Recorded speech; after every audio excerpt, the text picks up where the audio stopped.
Hello friends, स्वागत है आपका हमारे YouTube channel gate and USC tutorials में। जो आज की वीडियो है वो है आपकी राउंड रॉबिन शेड्यूलिंग एल्गोरिदम पे। इससे पहले हमने first come first serve, shortest job first और आपकी shortest remaining time first algorithm पढ़ चुके हैं हम। तो सबसे पहले समझते हैं कि ये टी क्यूब ये है आपका टाइम क्वांटम। ये बहुत इंपॉर्टेंट है, जो कि राउंड रॉबिन का जो क्राइटेरिया है वो टाइम क्वांटम ही है। ठीक है, राउंड रॉबिन का जो क्राइटेरिया है वो आपका टाइम क्वांटम भी है। और जो मोड है वो प्रीएम्प्टिव है। प्रीएम्प्टिव का मतलब मैं आपको समझा चुका हूँ। प्रीएम्प्टिव मतलब होता है कि कोई भी प्रोसेस किसी एक पर्टिकुलर टाइम के लिए ही सीपीयू में रन करेगा, उसके बाद वो प्रीएम्प्ट हो जाएगा। ठीक है ना। नॉन प्रीएम्प्टिव में क्या होता है, अगर एक प्रोसेस आपका सीपीयू में आ जाता है तो वो जब तक फिनिश नहीं हो जाए तब तक वो सीपीयू में रन करता रहता है। तो सीपीयू में क्या होता है, एक रनिंग क्यू होती है और ये जो रेडी क्यू होती है मेरी रैम में होती है। ठीक है, सारे प्रोसेसेस क्या होते हैं आपके रेडी क्यू में आते हैं सबसे पहले। अब क्या होगा, अगर हम राउंड रॉबिन एल्गोरिदम की बात करें तो सबसे पहले मानिए आपका प्रोसेस P1 जो है ये CPU में गया प्रोसेस होने के लिए। ठीक है ना, CPU क्या करेगा, इसको प्रोसेस करेगा और जितना टाइम क्वांटम दे रखा है उतने टाइम यूनिट के बाद CPU उसको दोबारा से P1 को यहाँ से दोबारा से रेडी क्यू में डाल देगा। उसके बाद क्या होगा, उसके बाद आपका P2 आएगा। ठीक है, P2 आपका रन करेगा। अगर P2 आपका फिनिश नहीं होता है तो ये दोबारा से रेडी क्यू में चला जाएगा टू टाइम यूनिट के बाद। अगर P2 आपका ख़त्म हो जाता है तो ये प्रोसेस आपका ख़त्म बंद हो जाएगा। उसके बाद आपका P3 आएगा CPU के अंदर। P3 आपका रन करेगा टू टाइम क्वांटम में। सेम होगा, अगर P3 का जो बर्स्ट टाइम है वो टू ही हुआ आपका तो ये 2 में फिनिश हो जाएगा और ये प्रोसेस आपका एबॉर्ट हो जाएगा। लेकिन अगर ऐसा नहीं हुआ तो क्या होगा, ये दोबारा से आपका रेडी क्यू में जाएगा। ठीक है ना। तो ये क्वेश्चन को सॉल्व करने से पहले देखिए, इस क्वेश्चन को सॉल्व करने से पहले हमें क्या करना है, दो अपने को चार्ट बना लीजिए यहाँ पे। ठीक है, एक चार्ट बना लीजिए आप रेडी क्यू का और दूसरा आप चार्ट बना लीजिए रनिंग क्यू का। देखिए रनिंग क्यू का गैंट चार्ट तो हर क्वेश्चन में बना रहे थे। ठीक है, लेकिन इसमें एक नया चार्ट आया है रेडी क्यू का, और ये क्यों ज़रूरी है, रेडी क्यू आपको पता चलेगा। ठीक है, तो जो सबसे पहले प्रोसेस आया आपका, सबसे पहला अराइवल टाइम अगर आप देख सकते हैं तो अराइवल टाइम किसका है, अराइवल टाइम है 0 किसका है, वो P1 का है। यानी सबसे पहले रेडी क्यू में जो कि यहाँ है रैम में, उसमें कौन सा प्रोसेस आएगा आपका, P1 आएगा। क्योंकि रनिंग क्यू में कोई प्रोसेस नहीं चल रहा है इसलिए P1 यहाँ पे प्रोसेस हो जाएगा 0 से। केवल टाइम क्वांटम कितना होगा, केवल टाइम क्वांटम आपका यहाँ पे आप देख सकते हैं क्वेश्चन में कि 2 है, तो ये केवल 2 टाइम क्वांटम तक ही रन करेगा। ठीक है, आप देखिए 0 से 2 रन कर गया तो यहाँ पे जो बर्स्ट टाइम है ये कितना रह जाएगा आपका, ये आपका 3 रह जाएगा। ठीक है ना। अब क्या होगा, अब आप ये देखिए, चेक कीजिए, जब आप 0 से 2 चले हैं यहाँ पे, जो आप 0 से 2 सेकंड के लिए चले हैं, उस केस में क्या होगा कि क्या कोई दूसरा प्रोसेस आया है। तो मैंने देखा कि भाई जब मैं 2 सेकंड के लिए चल दिया तो मेरे पास 2 प्रोसेस और आ गए, एक P2 भी प्रोसेस आ गया और एक P3 प्रोसेस आ गया मेरे पास। ठीक है ना, यानी मेरे रेडी क्यू में अब 2 प्रोसेस आ गए हैं, P2 और P3।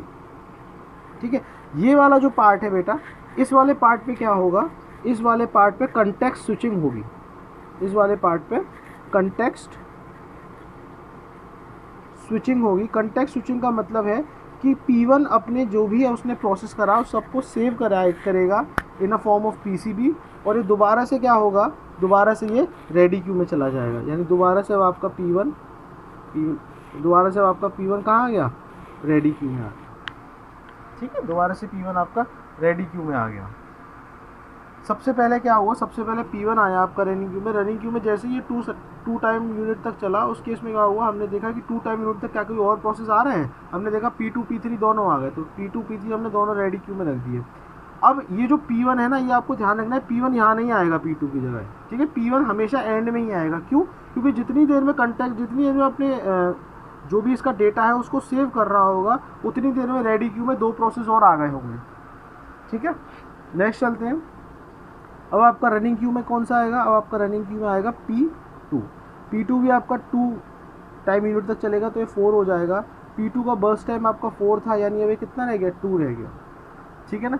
अब आप देखिए क्या 4 टाइम कांस्टेंट तक कोई और प्रोसेस आ चुके हैं, तो हाँ P4 भी आ गया है। यानी अब आपका एक P4 भी आ गया यहाँ पर, ठीक है ना।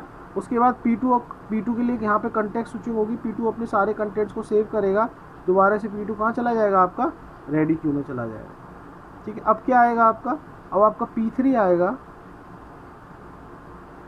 P3 कितने टाइम पे, P3 भी आपका 2 टाइम कांस्टेंट तक रन करेगा, इसका हो जाएगा 6। लेकिन अब ये देखिए P3 का बर्स्ट टाइम ही 2 था, तो P3 अब आपका अबॉर्ट हो गया, P3 आपका प्रोसेस पूरा हो गया, P3 अब आपका दोबारा से रेडी क्यू में नहीं जाएगा, P3 आपका दोबारा से रेडी क्यू में नहीं जाएगा। फिर आपका क्या आएगा यहाँ पे, अब रेडी क्यू में क्या है आपका P1 है, तो P1 आएगा, P1 अगेन 2 टाइम कांस्टेंट तक चलेगा और इसका बर्स्ट टाइम अब कितना हो जाएगा आपका 1,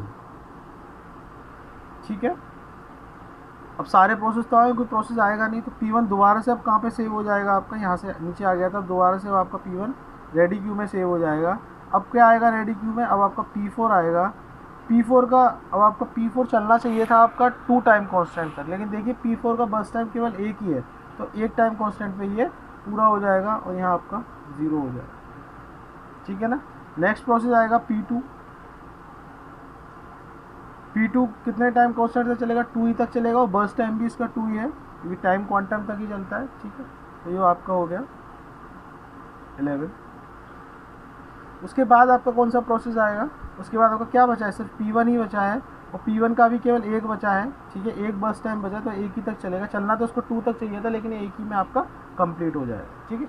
एक चीज़ इसमें ध्यान देने वाली बात यह है कि जो भी हम यहाँ पे रेडी क्यू में रख रहे हैं चीज़ें, उसका जो क्राइटेरिया है वो अराइवल टाइम है, ठीक है। अब मानिए किसी 2 प्रोसेस का अराइवल टाइम एकदम कांस्टेंट सेम हो जाता है, 2 प्रोसेस का अराइवल टाइम, तो हम क्या करेंगे, एक स्टेप पीछे जाएंगे और जो प्रोसेस की प्रोसेस आईडी छोटी होगी उसको हम पहले पुट करेंगे रेडी क्यू में, ठीक है। तो रेडी क्यू मेंटेन होना बहुत ज़रूरी है, क्योंकि अगर ये रेडी क्यू मेंटेन नहीं है तो आप जो है क्वेश्चन गलत कर देंगे इसका राउंड रॉबिन का, ठीक है। तो देखिए चलिए अब हम इसमें देख लेते हैं कंप्लीशन टाइम। कंप्लीशन टाइम कितना है, P1 का सबसे पहले कंप्लीशन टाइम देखिए, P1 यहाँ कंप्लीट हो रहा है, P1 यहाँ कंप्लीट हो रहा है, तो P1 का कंप्लीशन टाइम हो गया आपका, सॉरी P1 यहाँ कंप्लीट हुआ है, ठीक है, तो P1 का कंप्लीशन टाइम हो गया आपका 12। P2 का कंप्लीशन टाइम देखिए, P2 आपका यहाँ कंप्लीट हुआ है, तो P2 का कंप्लीशन टाइम हो गया आपका 11। P3 का कंप्लीशन टाइम देखिए, P3 का कंप्लीशन टाइम है आपका 6, ठीक है। P4 का कंप्लीशन टाइम कितना है आपका 9, ठीक है। टर्न अराउंड टाइम होता है मेरा completion time minus arrival time, 12 minus 0 12, 11 minus 1 10, 6 minus 2 4, 9 minus 4 5, ठीक है। नेक्स्ट आते हैं हम वेटिंग टाइम पे, तो वेटिंग टाइम देखते हैं इसका। वेटिंग टाइम क्या होता है, turn around time minus burst time, burst time वो जो ओरिजिनल बर्स्ट टाइम था, ठीक है ना। तो 12 माइनस 5 कितना होता है आपका 7, 10 माइनस 4 कितना हो जाएगा आपका 6 हो जाएगा, 4 माइनस 2 आपका 2 हो जाएगा, 5 माइनस 1 आपका 4 हो जाएगा, ठीक है। उसके बाद है response time. Response time is the time difference between the arrival time and the time at which CPU first gets its response time is the time difference between the arrival time and the time at which the process get its first CPU, मतलब पहली बार process कब CPU gain करेगा minus arrival time. तो P1 ने देखिए सबसे पहले arrival time कितना है, P1 का 0, और P1 को सबसे पहले CPU कहाँ मिला, 0 पे ही मिल गया, तो 0 माइनस 0 0। P2 का जो प्रोसेस है उसका अराइवल टाइम कितना है 1, तो यानी P2 को सबसे पहले CPU कहाँ मिला था, 2 पे मिला था, तो 2 माइनस 1 कितना हो गया, 1 हो गया, ठीक है। उसी तरह P3 को सबसे पहले प्रोसेसर का प्रोवाइड कराया गया था, हमने 4 पे प्रोवाइड कराया गया था, और इसका अराइवल टाइम कितना है आपका 2 है, तो 4 माइनस 2 कितना हो जाएगा, 2 हो जाएगा। उसी तरह अगर मैं देखूँ P4 का अराइवल टाइम 4 है, ठीक है, सबसे पहले CPU उसको कब प्रोवाइड कराया गया था, 8 पे प्रोवाइड कराया गया था, तो 8 माइनस 4 डेट इज 4। क्योंकि ये प्रीएम्प्टिव है इसलिए response time is equals to wait time नहीं आएगा, ठीक है ना। अगर ये नॉन प्रीएम्प्टिव होता तो उस केस में response time is equals to worst time, response time is equals to waiting time आया। तो आपको टर्न अराउंड टाइम निकालना है, प्लस कर लेंगे इसको अपन, एवरेज टर्न अराउंड टाइम निकालना तो प्लस कर लेंगे, तो हो जाएगा आपका 6 11 31, ठीक है। तो एवरेज टर्न अराउंड टाइम कितना हो जाएगा मेरा, एवरेज टर्न अराउंड टाइम कितना हो जाएगा मेरा 31 डिवाइडेड बाय 4, ठीक है। ये कितना आ जाएगा, ये आपका आ जाएगा 6.7